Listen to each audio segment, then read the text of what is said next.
Vamos a empezar a grabar, como dijimos ahorita.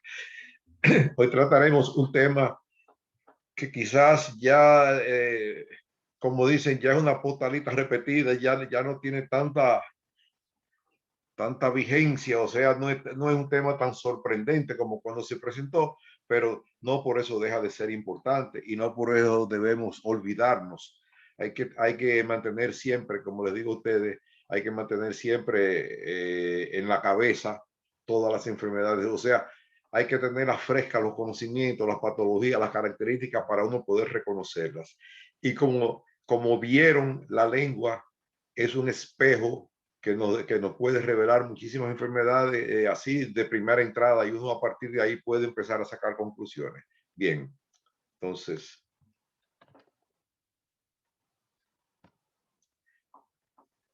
Salomón, ustedes habían oído hablar de Salomón, del sabio Salomón, ¿verdad? Dice, y con mucha razón, el ánimo es la más sana de la medicina, la mejor. Es decir, siempre hay que tener un buen espíritu, una buena intención para uno sobreponerse. Si uno no tiene un ánimo de recuperarse, las medicinas no van a funcionar nada. Como dice aquí también, fíjese ese otro titulito que dice, en lo simple está lo complejo, de las cosas chiquitas vienen las grandes. Y tanto en la jornada larga, un viaje largo como uno corto, comienzan siempre con el primer paso. Por más largo que sea el viaje o por más corto, hasta que tú no des el primer paso, no va a empezar el viaje.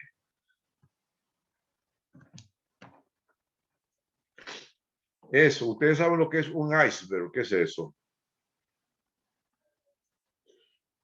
Alguien me dice lo que es un iceberg. Un iceberg es una porción de hielo que flota en el mar. Con eso fue que chocó el famoso barco Titanic. Exactamente. ¿Y qué características tiene el iceberg? O sea, que lo que se ve realmente es poco con relación a lo que hay abajo. Eso es lo más interesante del iceberg, que nada más se ve una puntica, pero realmente la masa grande, la porción grande del iceberg es la que no se ve, la que está por debajo del agua. Lo mismo que pasa con esas enfermedades así, esas enfermedades tan complicadas, que a veces lo que uno ve por arribita son manifestaciones simples, como puede ser un herpes, puede ser una lengüita con lengua con candidiasis, puede ser ganglio, y sin embargo la enfermedad abajo es grande, tiene muchas otras manifestaciones y solamente vemos una sola cosa pequeña. Por eso le quise poner el título ese de efecto iceberg, porque solamente este es el puente de San Francisco, el Golden Gate, que se supone que fue donde aparecieron en el 1981, fue cuando aparecieron los primeros casos del VIH en San Francisco, California. Como ustedes ven ahí, historia de una nueva enfermedad. En ese momento, quizás a lo mejor yo pienso que no era una nueva enfermedad, sino lo novedoso fue el agruparlo, el reunirlo como y decir lo que es un síndrome. ¿Usted sabe lo que es un síndrome? ¿Alguien me puede decir lo que es un síndrome? Dime, ¿qué es? Un síndrome, ¿qué es? Cualquiera que diga, vamos a ver, ¿quién se arriesga? ¿Quién se atreve? ¿Cuál? Arlene, Analicia, Carol, Yamil, cualquiera. ¿Cuál de ustedes se atreve a decirme que es un síndrome?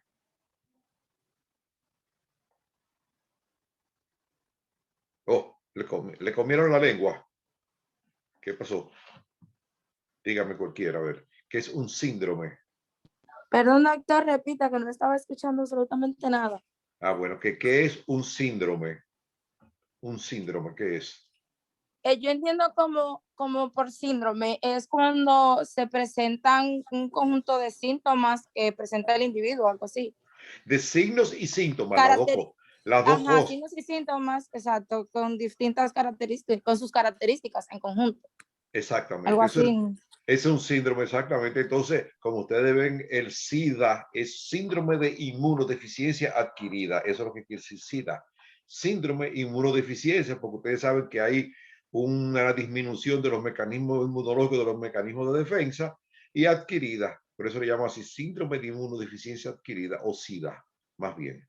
Bien, perfecto. Entonces, como yo lo comentaba ahorita, en esa época yo recuerdo cuando apareció el SIDA, los primeros casos, ya inclusive nosotros estábamos graduados, nosotros nos graduamos temprano, en los 70 y pico, y apareció el SIDA y bueno, y era una enfermedad que yo pienso que quizás no era nueva. Lo nuevo fue el clasificarlo como tal, el reconocer las características del síndrome y entonces encasillarlo y ponerle ese nombre. Pero para mí que eso era hace tiempo que eso venía ocurriendo, porque yo recuerdo que algunas personas que tenían unas conductas a veces un poco raras, entonces les ocurría esta situación, perdían peso, le daba diarrea, le daba una gripe mala, y yo oí esos comentarios, no, porque fulano le dio tal cosa, recordándolo así a lo lejos, y es posible que quizás todavía no se hubiera clasificado. Bueno, pero no vamos a entrar en esas consideraciones. Eso sería como lo mismo de que si el COVID, que si fue por los chinos, que si el COVID fue por tal lado. O sea, esas son cosas que la respuesta todavía no la tenemos. Bien. Pero como dice ahí, el SIDA nació ligado a mitos y a tabús. Nació ligado como al estigma, al desprecio y a la discriminación. Se decía que igual que, por ejemplo, como por ejemplo el COVID, ahora mismo que se dice que fue por unos animales en un país. Entonces, el SIDA se decía que nació posiblemente del mono y se pasó a la especie humana. ¿Ustedes saben cómo se llama ese término que se emplea para decir cuando una enfermedad comienza en los animales y luego pasa a los humanos? ¿Cómo se llama eso? Nadie sabe. Vamos a ver.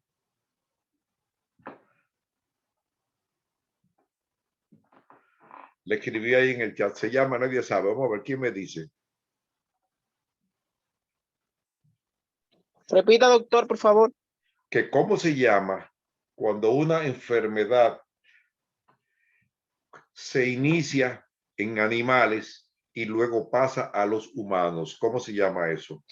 Zoonosis. Exactamente, muy bien, perfectamente. Zoonosis, muy bien, exactamente. Entonces, eso se llama zoonosis. Entonces, hubo muchísimas opiniones que decían que era un arma biológica, que es un invento de las mujeres para que los hombres sean fieles, que una plaga de negro africano, una enfermedad transmitida por haitianos, un castigo de Dios, una mutación. Esa era la más socorrida, una mutación de un virus del mono, o sea, una zoonosis. Muy bien. Dime, Wagner, que está levantando la mano. Sí, que también escuché, doctor, que esa enfermedad, el origen se dio en África por un hombre que tuvo relaciones con un mono.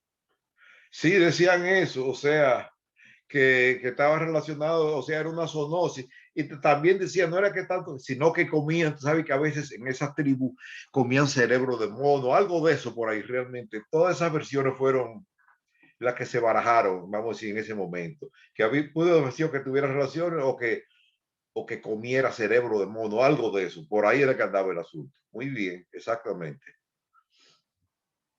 Como ustedes ven, es un virus, es una infección permanente que no para, que se va caminando lentamente, compromete mayormente el sistema inmunitario. Hasta ahora no tiene cura y produce el síndrome de inmunodeficiencia adquirido. Es decir, tiene tres etapas. La primera etapa es las manifestaciones más importantes, parece como una gripe, como una fiebrecita, con un malestar general. Prácticamente a lo que más se parece cuando comienza la enfermedad. La primera etapa, que puede durar como 2 meses más o menos, es eso, como una gripe, puede usar como una gripe. Luego, después pasa, cuando penetra el sistema inmunológico, pasa meses y se queda tranquilo. Entonces, luego ya en una tercera etapa es que aparece lo que se llama ya el síndrome de inmunodeficiencia adquirida, con todas esas características que nosotros la vamos a ir viendo ahora en el desarrollo de esta conversación que tenemos. Es decir, lo primero puede cursar como una gripe tonta, así una gripe inofensiva. Y la segunda etapa, que queda en silencio en lo que va invadiendo el organismo, y la tercera ya es cuando se presenta ya prácticamente lo que es el síndrome de inmunodeficiencia adquirido. Mírenlo aquí, como ustedes ven,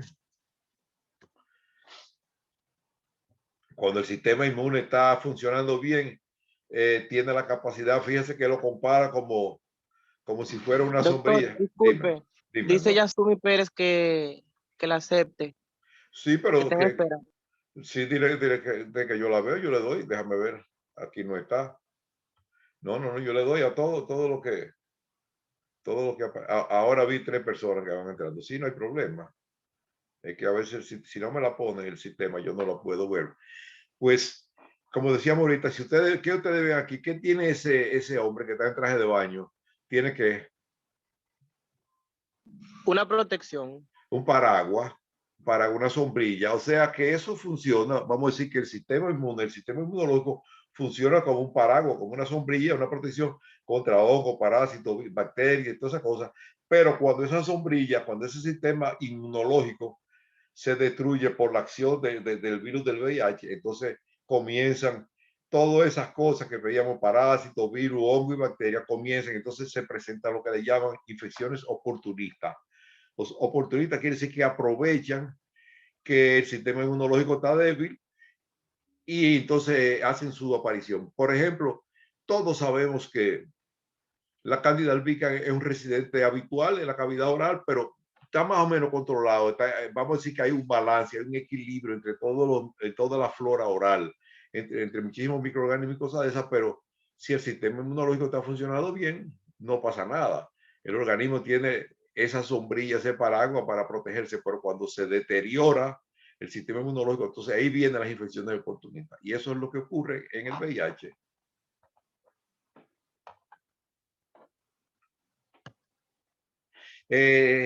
Se dice que el descubridor del virus del VIH fue un francés, Luc Montagnier.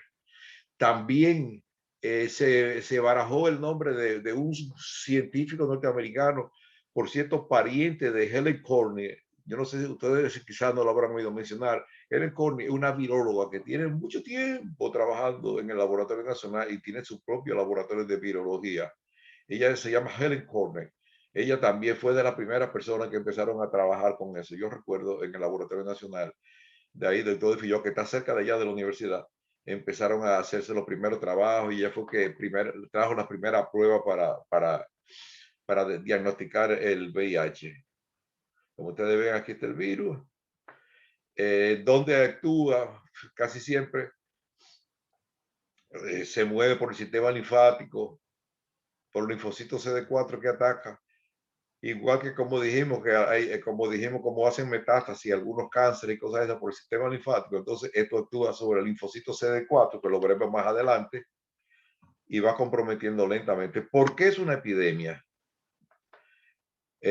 Quizás en otra época la propagación hubiera sido más lenta, pero ahora mismo, por eso también el mismo COVID y todas las infecciones, ahora mismo por los viajes en avión, prácticamente usted puede estar hoy en cualquier país de Oriente, de África, donde fuera, y en 2 días, 3 días, usted puede estar del otro lado del mundo. Entonces, por eso se ha vuelto una epidemia, porque también, aparte de los viajes, las transfusiones, que en ese momento se ignoraba que por transfusiones sanguíneas podía adquirirse el virus del VIH también. Esa era otra cosa. Ya actualmente a la persona que va a ser transfundida cuando se va a transfundir la sangre, se le hacen pruebas de VIH, de hepatitis, muchísimas cosas que anteriormente no se tenían en cuenta.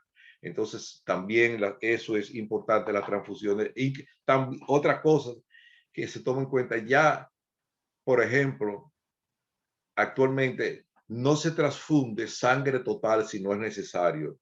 ¿Qué quiero decir? Que aunque no se transfunde sangre total si no es necesario, si por ejemplo se determina que el paciente lo que tiene es un trastorno de la coagulación, entonces se requiere solamente, bueno, vamos a transfundirle plaquetas. Si se requiere que el paciente lo que tiene es una anemia por déficit de glóbulos rojos, se transfiere solamente la porción de glóbulos rojos. Es decir, así es más fácil y no se sobrecarga tanto al momento de hacer la transfusión. El organismo la puede manejar, la puede recibir mejor que no una carga de sangre total.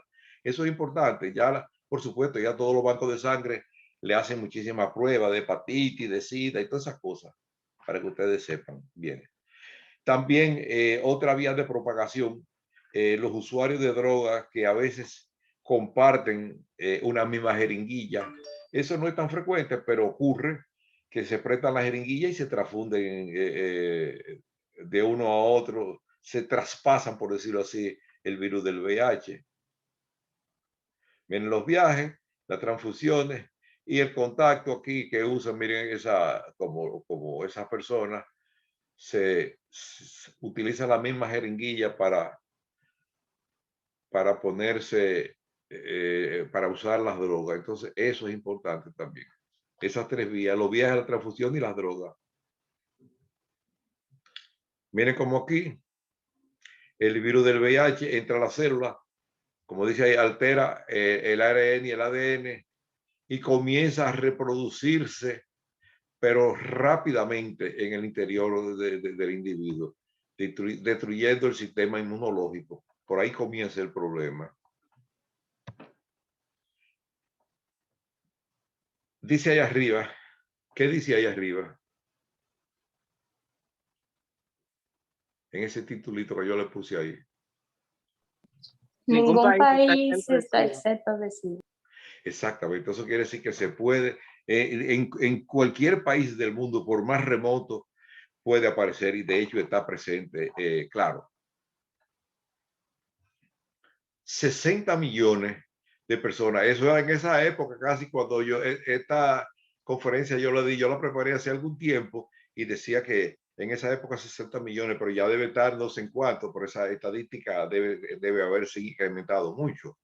Entonces, como dice aquí, el Caribe es la segunda región más afectada y la Hispaniola, nuestra isla, reúne a casi 3 partes. O sea, nosotros, miren aquí esta gráfica, eso fue en el 98, que yo la tomé. Y miren, en Europa, en África, prácticamente está regado en todos los países del mundo. Miren aquí.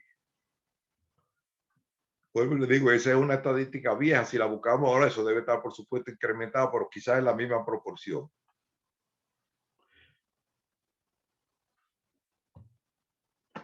El riesgo de transmisión es relativamente bajo. Para que se produzca, tiene que haber, como dice, una punción, una herida.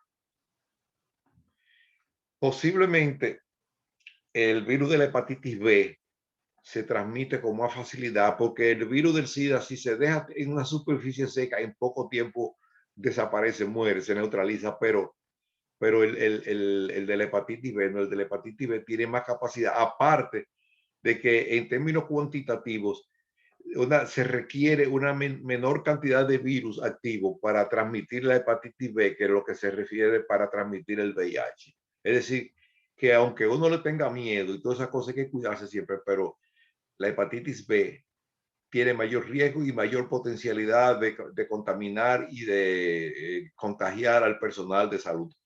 Siempre, por eso, siempre se mantienen alerta de vacunación contra hepatitis B a la mayoría del personal de salud.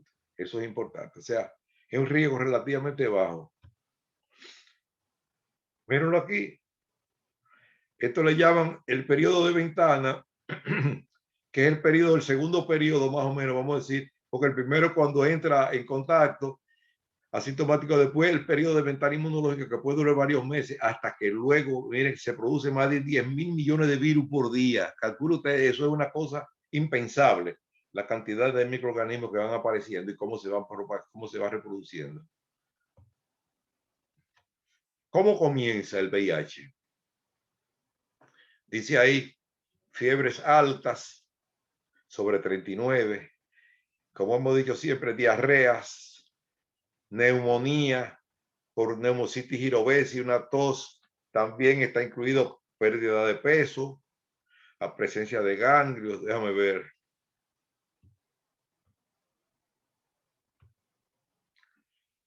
Miren ahí la manifestación de la boca, en la boca y la garganta, candidiasis, mancha rojo violácea en la piel, el sarcoma de Kaposi, que también, recuerden que yo siempre se los he dicho, muchas veces el sarcoma de Kaposi, una lesión amoratada, donde primero aparece es ahí en el cielo, en el paladar, una mancha amoratada, dolor de cabeza, muchos ganglios, úlceras, ganglios en el cuello, las axilas, la ingle, en todas esas zonas, todas esas manifestaciones, lesiones cerebrales también, un dolor de cabeza, a veces producen tumores en el cerebro. Mira aquí, encefalitis, toxoplasmosis, el virus del Epstein-Barr, el linfoma, tumor linfático, neuropatía periférica, pérdida de las facultades mentales. También a veces el paciente se va como cayendo en cuadros psicóticos, se va como deteriorando.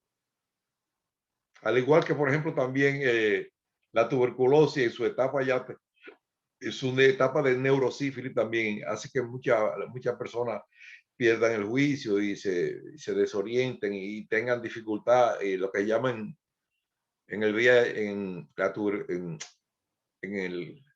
la sífilis, le llaman PGP, parálisis general progresiva. El paciente como que va perdiendo habilidades para caminar, para comunicarse, todas esas cosas. Generalmente cuando comprometen el cerebro, las funciones cerebrales ya también deterioran las facultades. Como dice ahí, el virus del VIH no se transmite por estas vías.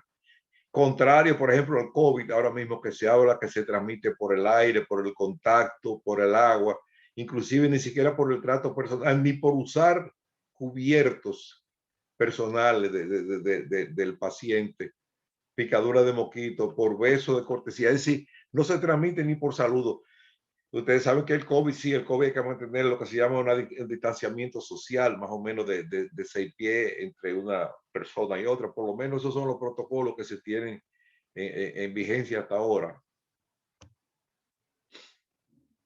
Miren aquí lo que comentamos ahorita. Los usuarios de drogas endovenosos se prestan las jeringuillas, reciben, se contamina con el virus y se lo prestan a uno a otro, y esa es una vía de las que mencionamos ahorita.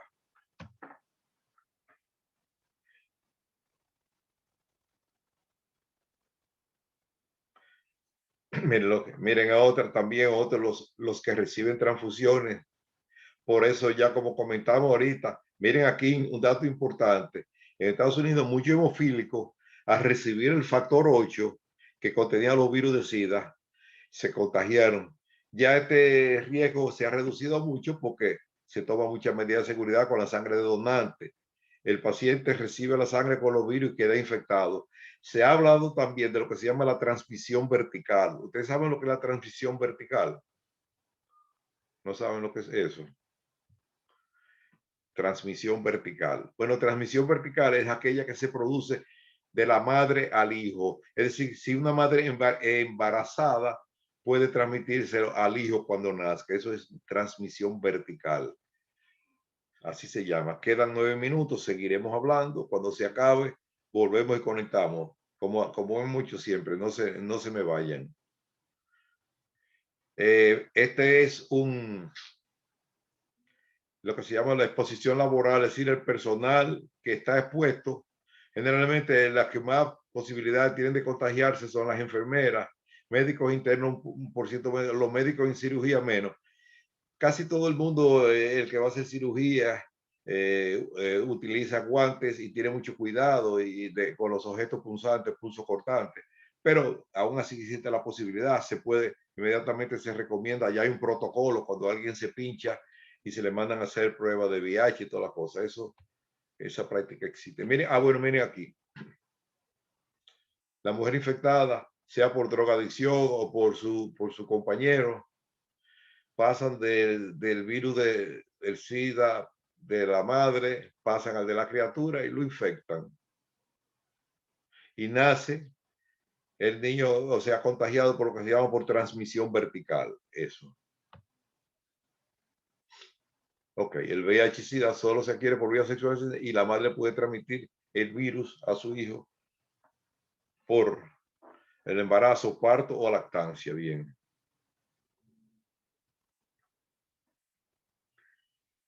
Manifestaciones orales del VIH. Recordar, como dijimos ahorita, lo que son las infecciones oportunistas, o sea, los microorganismos que están ahí caminando todo el tiempo, acechando alguna debilidad, las enfermedades inmunológicas también que pueden aparecer, consecuencia de eso, y a veces enfermedades malignas que pueden desarrollarse a partir de la inmunosupresión. Es decir, tenemos tres posibilidades: las oportunistas, que son hongos, bacterias que están pululando, las enfermedades inmunológicas que se pueden activar también por la caída del sistema inmunológico, y enfermedades malignas como algunos tumores, linfomas y otras condiciones más que vimos. ¿Qué dice ahí en esa línea? ¿Qué dice ahí? Donde estoy caminando con esa flechita. ¿Quién me comenta? Cualquiera que ustedes que quiera. ¿Qué dice ahí? Ani, Laura, Yasmín, El cualquiera. 90% de los pacientes desarrollan problema bucal. Ya ustedes ven. Exactamente, ya ustedes vieran eso. El 90%, o sea, la mayoría prácticamente, y muchos inclusive debutan con una lesión a nivel del paladar, o sea, debutan con un sarcoma de Kaposi. Muy bien. Algunos de los efectos rápidos del SIDA: pérdida de peso, debilidad extrema, o sea, es decir, el paciente se siente muy cansado, diarrea líquida o semilíquida, es decir, prácticamente el paciente adquiere, por decirlo así, una diarrea casi permanente, y eso hace que pierda mucho peso. Infecciones de vías respiratorias, como dijimos ahorita, van a desarrollar una neumonía por neumocitis ticarina, es decir, como una infección pulmonar originada por el neumocitis ticarini, antes era neumocitis girovesi, perdón. Hipersensibilidad, algunas zonas del cuerpo se ponen más débil. Como ustedes ven, este es un paciente, una foto ya en una etapa bastante avanzada. Manifestaciones de la boca: candidiasis, que se lo he recalcado mucho. Dijimos que las candidiasis pueden aparecer en condiciones normales en los extremos de la vida. Puede ser o en un bebecito por la leche que se le corta y se queda ahí, o en una persona de mucha edad que también puede presentar manifestaciones, o también pacientes que han sido sometidos a tratamientos antibióticos por largo tiempo en una unidad de cuidado intensivo o por alguna infección muy resistente, pueden aparecer una candidiasis, pero tan pronto el paciente se estabiliza, eso debe desaparecer. Puede aparecer líquen plano, que todos ustedes lo vieron en el trabajo que hicieron de lengua, vieron que había muchos casos de líquen plano también. Entonces, por eso es importante. Déjame ver eso.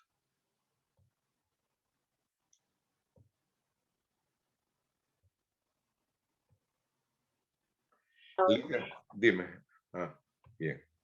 La lengua vellosa también. Y todas esas cosas las vieron ahora. Por eso yo quise ponerle ese trabajito sobre la lengua, porque la lengua la lengua va a ser muy habladora y nos va a enseñar, nos va a decir muchas cosas que de la condición de la enfermedad periodontal también puede aparecer. Una periodontitis severa que no cede con nada, o sea, porque el paciente se le va debilitando el sistema inmunológico.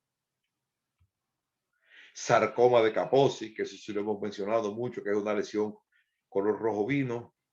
Linfoma de Hodgkin, que es tumor en ganglios linfáticos. Recordad que nosotros dijimos que aparecen también enfermedades tumorales, consecuencia del debilitamiento del sistema inmunológico. Herpes virus, que son lesiones que aparecen en el labio. No necesariamente todo el que le da herpes virus tiene VIH, pero sí el que le da VIH casi siempre puede presentar herpes virus. La candidiasis bucal, mírenla ahí. Ustedes, esto es quelitis angular también. Todos ustedes vieron ahora mismo con el trabajo, que me siento muy contento de que la mayor, lo hicieron todos prácticamente. Algunos le puse una notica que se les olvidó incluir lengua COVID, que se les olvidó incluir el sabor umami. Pero bueno, lo vamos a seguir machacando tanto, así que Lo tendremos en pendiente. Líquen plano, mírenlo ahí, como lo dijimos, eritema multiforme. Esas son lesiones blanquecinas que nos deben poner a pensar cualquier cosa.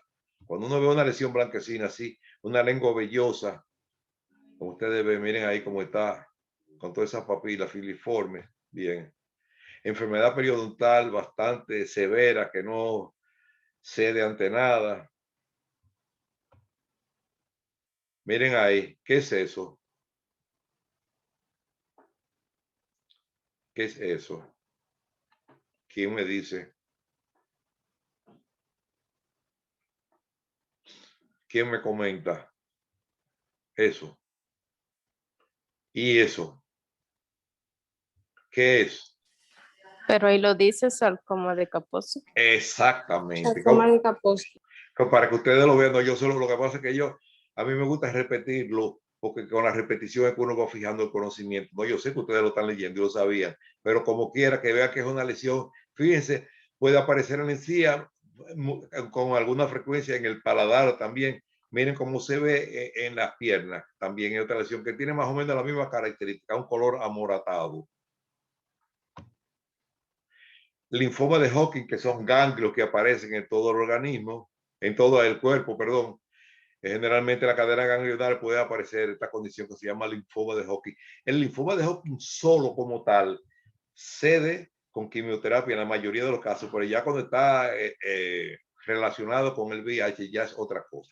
Queda un minuto. Si acaso salimos, no se me vayan. Miren aquí, herpes labial, que no necesariamente tiene que ser por SIDA, pero hay que tenerlo pendiente como una condición. Responsabilidad del odontólogo. Obligación de tratar a los pacientes infectados con VIH sin influencia o sin discriminación. Es decir, ha habido protocolos y en muchos casos se evade, pero realmente, bajo el punto de vista ético, lo que uno tiene que tratarlo y tomar todo el cuidado y uno no debe decírselo. Yo he operado pacientes con SIDA, le he hecho cosas y nada. Uno lo cubre con antibióticos y chequea cómo está. Ahorita veremos más adelante lo que es el monitoreo de carga viral linfocito CD4 y si se va la línea, ya saben, no se me retiren, pero legalmente hay que tratar de brindar el tratamiento que requiere. El VIH, como dice ahí, no es altamente virulento. No se transmite por un contacto así casual. Los pacientes y el equipo de trabajo estarán a salvo. Infecciones oportunistas,